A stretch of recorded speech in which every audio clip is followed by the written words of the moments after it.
Assalamualaikum warahmatullahi wabarakatuh. Buya, saya mau bertanya, sebenarnya tanggapan yang benar itu seperti apa? Jadi temen itu pernah ada yang bertanya gitu, eh, sebenarnya nanti kalau misalnya suatu saat nanti gitu, jadi pertanyaannya itu agak nyeleneh gitu. Gimana kalau misalnya suatu saat nanti gitu didapatkan bahwa Islam bukanlah agama yang benar, katanya gitu. Gimana? Islam bukanlah agama yang benar. Bukan? Agama yang benar. Bukan yang benar terus? Iya, jadi apa sih? Soalnya kan sekarang itu banyak agama dan mereka itu masing-masing itu memiliki keyakinan bahwa agama yang mereka anutlah yang benar dan orang lainlah yang salah, seperti itu. Nah, pertanyaan teman saya tersebut itu sebenarnya katanya itu ingin membuat saya sadar gitu ya, ingin membuat saya mencari tahu yang kebenaran yang hakikinya gitu. Jadi jangan sampai saya menjadi taklid buta.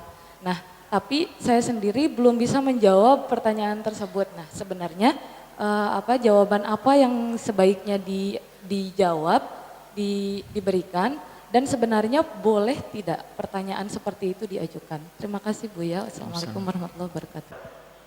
Pertanyaannya, bagaimana kalau suatu ketika nanti tiba-tiba Islam bukan agama yang benar, bagaimana? Nah, ini. Dan tujuan teman Anda itu menyadarkan Anda. Yang perlu diingatkan, karena dia nggak sadar dia. Dia lagi sakit, tidak sadar. Ya nggak mungkin dong, benar dan tidak mungkin. Anda harus yakin.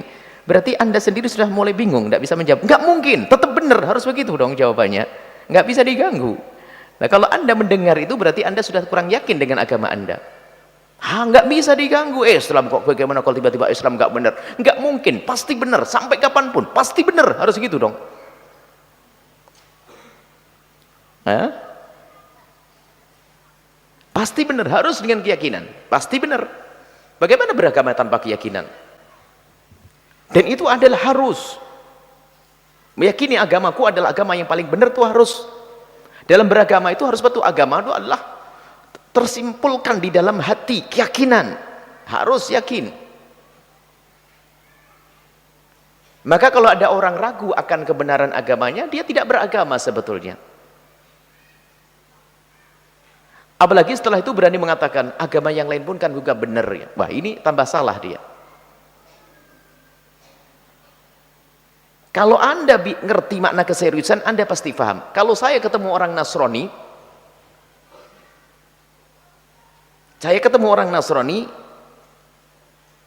seorang Nasrani, kemudian saya akan dialog berbicara dengan orang Nasrani, saya akan tanya, Anda yakin enggak kalau agama Anda paling benar? Orang Nasrani harus berkata, iya saya yakin agama saya yang paling benar. Harus, karena apa? Kalau dia tidak meyakini agama yang paling benar, dia akan membela. Untuk apa saya diskusi dengan dia? Dan semua orang beragama harus mengakui bahasanya agamanya adalah yang paling benar. Itu sudah umum, harus begitu, karena urusannya dengan keimanan. Makanya satu kebodohan di saat ada seorang beragama mengatakan semua agama sama. Loh, kok bisa? Orang Nasrani saja tidak pernah mengatakan agamanya sama dengan agama yang lain. Lalu kok ada orang Islam mengatakan seperti itu? Berarti dia nggak punya keyakinan dong. Aneh. Pernah terjadi dialog kecil, obrolan orang di luar Islam, obrolan kita. Waktu kita akan diskusi nasional tentang agama-agama dan sebagainya. Lihat, umat Islam ini loh kadang-kadang ini kebawa-bawa dengan cara berpikir yang aneh. Islam ngaco. Islam bener, tapi Islam yang dikacau. Islam yang ngaco itu karena dipeluk atau diikuti atau telah dirusak oleh orang-orang di luar Islam. Suatu ketika ada sebuah pertanyaan ringan tentang sebuah dialog.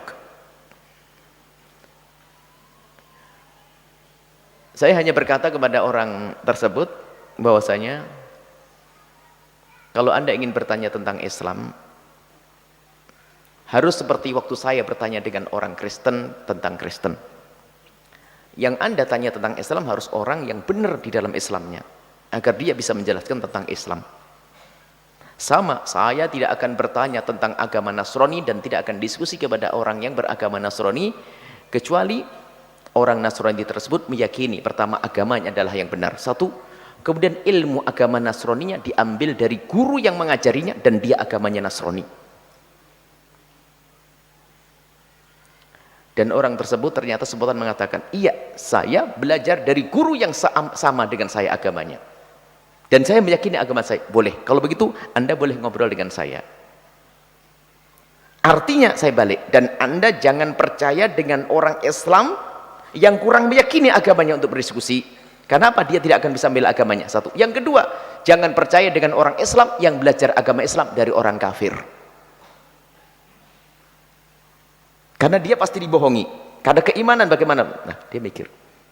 Dan sekarang banyak orang Islam belajar agama Islam dari orang kafir. Aneh. Di Amerika. Yang dibaca bukunya siapa? Montgomery Ward, L. Stoddard, siapa itu? Orang-orang kafir. Bagaimana orang belajar agama Islam dari orang yang tidak pernah percaya dengan Islam? Itu aneh. Dan itulah keanehan zaman sekarang ini. Kalau ilmu dalam agama kan harus ada sanad. Saya ngambil ilmu dari guru saya dari guru, dari guru, dari guru, dari guru. Jadi pertanyaan itu tidak boleh terjadi bagi orang yang beriman. Boleh terjadi pada seseorang yang ragu imannya. Tapi orang yang punya iman gak mungkin bertanya. Kalau Anda bertanya agamaku itu benar atau tidak, Anda sudah keluar dari iman.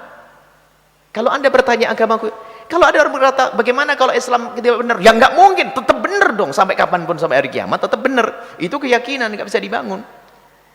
Kalaupun ada perilaku orang yang keluar dari Islam pada dia Muslim, itu bukan karena Islamnya, karena manusianya dong. Ada orang Islam tapi berzina, bukan Islam mengizinkan zina, dia melanggar zina, kan dihukum dalam Islam. Jadi ini ada akhir zaman ini mulai perbandingan agama dibanding-bandingkan, kemudian menganggap semua agama sama dari sisi mana? Hanya orang Islam yang keblinger saja yang mengatakan semua agama sama. Wong orang Kristen saja tidak mengatakan seperti itu kok. Orang Kristen yang berpegang, dia akan mengatakan agamaku yang paling benar. Hanya orang Islam ngantuk saja mengatakan semua agama itu sama. Ngantuk, dan Anda jangan ngantuk. Tidak boleh. Jadi pertanyaan itu tidak boleh terjadi. Pertanyaan itu akan muncul dari orang yang tidak punya iman. Dan di saat Anda tidak bisa menjawab, Anda perlu koreksi tentang keimanan Anda.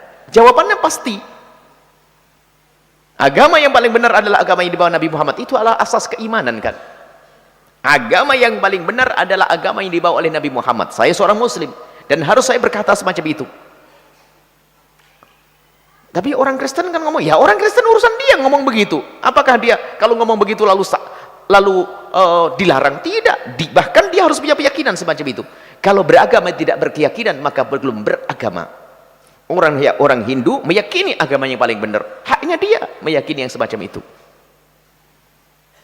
Orang Buddha meyakini agama yang paling benar. Haknya dia. Saya seorang Muslim dan harus meyakini agamaku adalah yang paling benar. Dan jika ternyata ada perilaku yang salah dari umat Islam, itu bukan Islamnya dong. Kalau ada pencurian, karena tidak bisa kita pakai hitung-hitungan A sama dengan B, B sama dengan C, C sama dengan A. Nggak bisa menghukumi umat Islam seperti itu. Misalnya begini, Indonesia mayoritas kaum muslimin. Indonesia mayoritas kaum muslimin. Kemudian Indonesia banyak koruptor. Sama dengan kaum muslimin adalah koruptor. Nggak bisa begitu dong.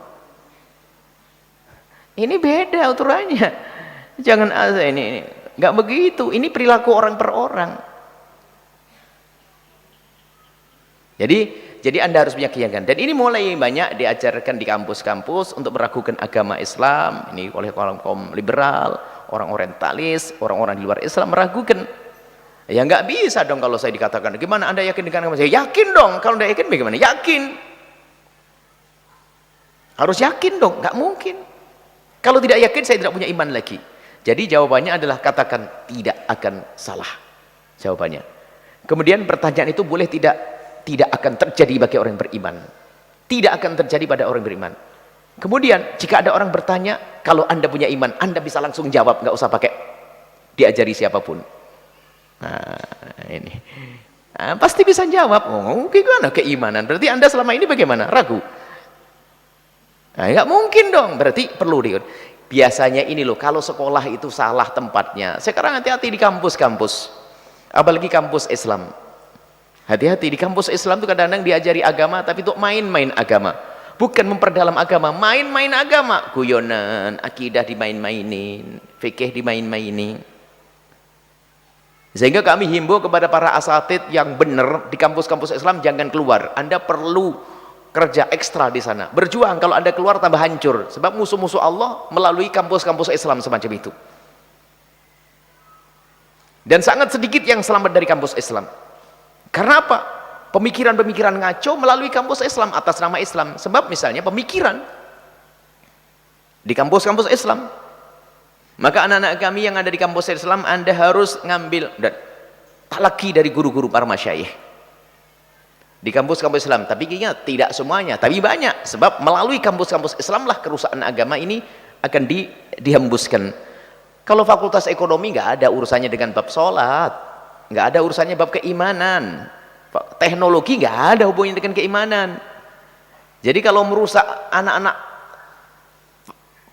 sarjana teknik sama sarjana ekonomi, ngerusak akidah susah. Karena mereka tidak bicara tentang akidah. Maka yang paling mudah adalah itu loh yang belajar agama. Sudah belajar agama yang setengah-setengah, atau dikasih cokokan gaya pemikiran. Kadang-kadang yang disodorkan adalah orang yang titelnya berderet. Tak taunya gurunya adalah orang kafir. Jadi diam-diam sanad ilmunya mengambil dari Abu Jahal. Ini kan aneh. Di kampus-kampus Islam kami ingatkan, bukan kami menjauhkan Anda dari kampus Islam. Justru kalau Anda masuk kampus Islam, Anda harus waspada.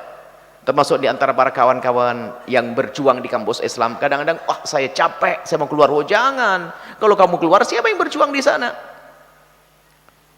Tapi banyak orang sombong dengan syariat. Lah kamu jelaskan dong tentang syariat yang benar. Ini ada Islam ngasuh, Islam liberal dan sebagainya. Jadi Islam itu untuk main-main, cara berpikir, gaya berpikir yang hebat. Tapi itu semuanya, itu banyak di antara pemikiran-pemikiran itu yang bertentangan dengan akidah kita, akidah kaum muslimin. Kalau direntet sanad ilmunya ternyata Pak dari mana gurunya? Gurunya berada di ini. Gurunya lagi di mana? Gurunya ini ternyata oh enggak Islam, kafir. Wah ini aneh. Bagaimana belajar ilmu keimanan dari guru yang tidak pernah punya iman? Aneh. Sampai ada orang yang terkagum-kagum dengan penulis kafir sana. Sampai berkata dalam tulisannya, sungguh aku tidak pernah menemukan tulisan sebagus tulisan ini. Padahal penulisnya seorang kafir. Ya mungkin karena dia jarang baca bukunya umat Islam. Apakah dia tidak pernah baca bagaimana tulisannya Al-Ghazali rahimahullah ta'ala? Dunia pemikiran dahsyat Imam Ghazali. Baik, seperti itu ya. Hati-hati urusan keimanan. Anda harus punya keyakinan Islam adalah agama yang paling benar. Dan harus yakin. Jika Anda ragu, maka harus dibenahi. Khawatir mati dalam keraguan-raguan sehingga Anda tidak bisa bersama golongan orang yang beriman. Ini saja. Jadi pertanyaan itu tidak boleh terjadi, dan pertanyaan itu harus dipangkas habis, langsung matikan saja. Gak mungkin salah. Nah, gak mungkin salah Islam. Dan Islam agama yang paling benar, dan hanya benar. Dan kita harus yakin, dan tidak mungkin diganggu. Wong kita yakin kok wahyu dari Allah diberikan dibawa oleh malaikat Jibril, diberikan kepada Rasulullah, sehingga ini agama. Gimana saya bisa meyakini, bisa ragu dengan agama? Gak mungkin. Tidak mungkin, dan tidak mungkin. Harus yakin, dan yakin tidak bisa diganggu. Islam adalah agama yang benar dan paling benar. Sampai kapanpun tidak boleh ada kalimat atau pertanyaan, bagaimana kalau ternyata Islam terbukti tidak benar? Nggak mungkin terbukti tidak benar, tetap benar. Nggak mungkin, sampai kapanpun, sampai hari kiamat, sampai kita ketemu nanti di surga. Itu.